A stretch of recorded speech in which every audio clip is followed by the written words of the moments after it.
नमस्कार दोस्तों, study wise channel में आपका हार्दिक स्वागत है। आज हम सामान्य ज्ञान के अंतर्गत भारत के राष्ट्रीय प्रतीकों से संबंधित जानकारी लेकर आए हैं। इसके अंतर्गत हम राष्ट्रगान, राष्ट्रीय गीत, राज्य चिन्ह, रुपये का प्रतीक चिन्ह, राष्ट्रीय पंचांग, राष्ट्रीय पक्षी, राष्ट्रीय नदी, राष्ट्रीय जलीय जीव से संबंधित जानकारी इसमें शामिल है। तो आइए इन प्रश्नों को एक एक करके देखते हैं। पहला प्रश्न है कि बंकिम चंद्र चटर्जी ने अपनी किस पुस्तक में राष्ट्रीय गीत वंदे मातरम लिखा है? तो ये लिखा है आनंद मठ में। आनंद मठ में सन्यासी विद्रोह का उल्लेख किया गया है और सन्यासी विद्रोह 1773 ईस्वी में हुआ था और आनंद मठ की रचना बंकिम चंद्र चटर्जी ने 1882 में की थी।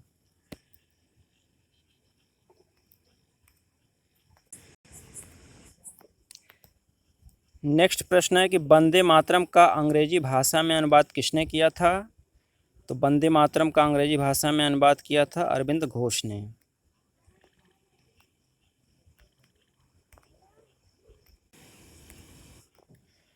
तीसरा प्रश्न है कि राष्ट्रीय गीत वंदे मातरम कितने सेकंड में गाया जाना चाहिए? तो इसका समय है 65 सेकंड में। और सर्वप्रथम 1896 में कांग्रेस के अधिवेशन में कलकत्ता में इसे गाया गया था और 24 जनवरी 1950 को इसे राष्ट्रीय गीत के रूप में अपनाया गया।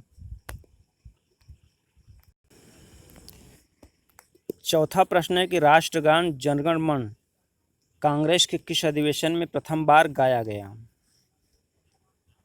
तो इसका सही आंसर है ए, कोलकाता अधिवेशन में 1911 में गाया गया। और जनगण मन का प्रथम प्रकाशन 1912 में भारत भाग्य विधाता के नाम से तत्वबोधिनी पत्रिका में हुआ था।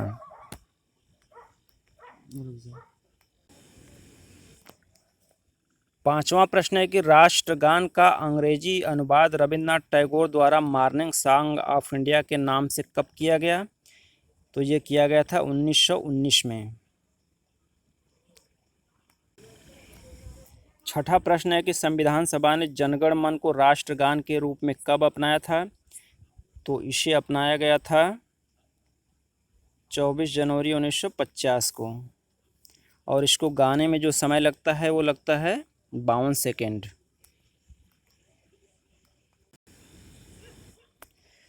सातवां प्रश्न है कि जनगण मन मूलतः किस भाषा में रविन्द्रनाथ टैगोर ने लिखा था? तो ये लिखा था बांग्ला भाषा में, विकल्प सी। आठवां प्रश्न है कि राष्ट्रीय ध्वज तिरंगा किस तिथि को अपनाया गया था? तो इसे अपनाया गया था 22 जुलाई 1947 को, विकल्प यानी डी सही है इसका। नौवां प्रश्न है कि राष्ट्रीय ध्वज की लंबाई चौड़ाई का अनुपात कितना है? तो इसका अनुपात है 3:2 और राष्ट्रीय ध्वज में 3 पट्टियां हैं जिनमें 3 प्रकार के रंग हैं। सबसे ऊपर केसरिया रंग, मध्य में सफ़ेद रंग और नीचे हरा रंग है। इसको याद करने के लिए आप केसह वर्ड लगा लेंगे तो याद हो जाएगा। ऊपर केसरिया, मध्य में सफ़ेद और नीचे हरा, केसह। और एक क्रमशः सफ़ेद जो है सबसे ऊपर जो केसरिया रंग है त्याग का प्रतीक है, मध्य में सफ़ेद रंग है सच्चाई का प्रतीक है और हरियाली रंग प्रगति या हरियाली का प्रतीक है। और इस तिरंगे झंडे के बीच में मध्य में एक नीले रंग का 24 तीलियों वाला चक्र बना हुआ है और यह चक्र अशोक स्तंभ के से लिया गया है। 10वां प्रश्न है कि ध्वज संहिता भारत का स्थान भारतीय ध्वज संहिता 2002 ने कब लिया? तो ये लिया था 26 जनवरी 2002 को। 11वां प्रश्न है कि सारनाथ स्थित अशोक स्तंभ के सिंह शीर्ष को कब राज चिन्ह के रूप में अपनाया गया? तो इसे अपनाया गया था, तो इसका आंसर है 26 जनवरी 1950 को। 12वां प्रश्न है कि भारत के राज चिन्ह पर किस पशु का चित्र नहीं बना हुआ है? तो इसमें हाथी का बना हुआ है, घोड़े का बना हुआ है, सांड का बना हुआ है, लेकिन सांप नहीं है।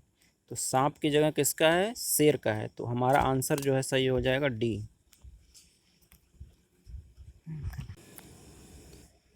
नेक्स्ट प्रश्न है कि अशोक स्तंभ पर कुल कितने शेर बने हुए हैं?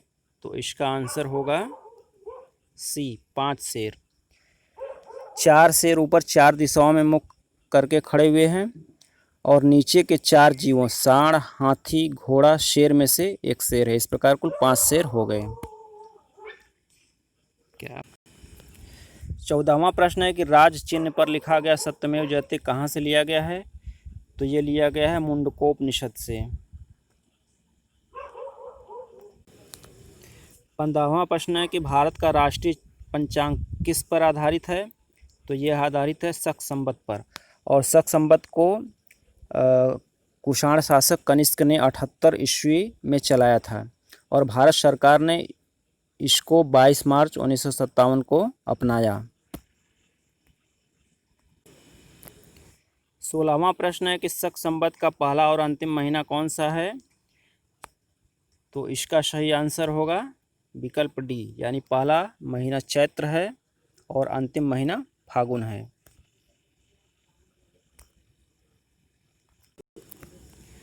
17वां प्रश्न है कि भारत का राष्ट्रीय पशु बाघ कब बना?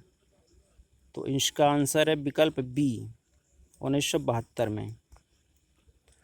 और इसका वैज्ञानिक नाम है पैंथेरा टाइग्रिस लिन्नायस।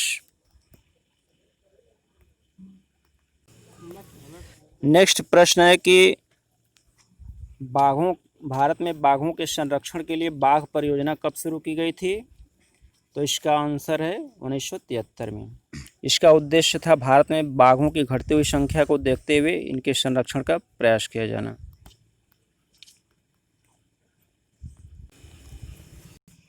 उन्नीसवां प्रश्न है कि 2008 में किस नदी को राष्ट्रीय नदी का दर्जा दिया गया? तो इसका सही आंसर है विकल्प गंगा नदी। गंगा नदी भारत की सबसे लंबी नदी है जो कि 2525 किलोमीटर लंबी है और यह उत्तराखंड राज्य में गंगोत्री हिमनद से निकलती है और बंगाल की खाड़ी में गिर जाती है। 20वां प्रश्न है कि 2009 में किस जीव को राष्ट्रीय जलीय जीव घोषित किया गया? तो इसका आंसर है विकल्प ए, डॉल्फिन। डॉल्फिन गंगा नदी तथा ब्रह्मपुत्र आदि नदियों में पाई जाती है। 21वां प्रश्न है कि डॉल्फिन की क्या विशेषता नहीं है? पहला यह कि यह केवल शुद्ध और मीठे पानी में जिंदा रह सकती है, यह करेक्ट है। नेक्स्ट है कि यह मछली न होकर स्तनधारी वर्ग की है, यह भी करेक्ट है। सी है कि इसकी आंखें लेंस रहित होती हैं जिससे देख नहीं पाती, ये भी सही है। और विकल्प डी है कि इसमें घ्राण शक्ति नहीं पाई जाती, ये गलत है क्योंकि इसमें सूंघने की शक्ति बहुत ज़्यादा पाई जाती है। 22वां प्रश्न है कि भारतीय रुपये का प्रतीक चिन्ह कब स्वीकार किया गया या कब अपनाया गया? तो इसे अपनाया गया था 2010 में। और कब अपनाया गया था? 15 जुलाई को। नेक्स्ट है कि भारतीय रुपये का प्रतीक चिन्ह किसने बनाया था? तो इसका आंसर है बी, डी उदय कुमार।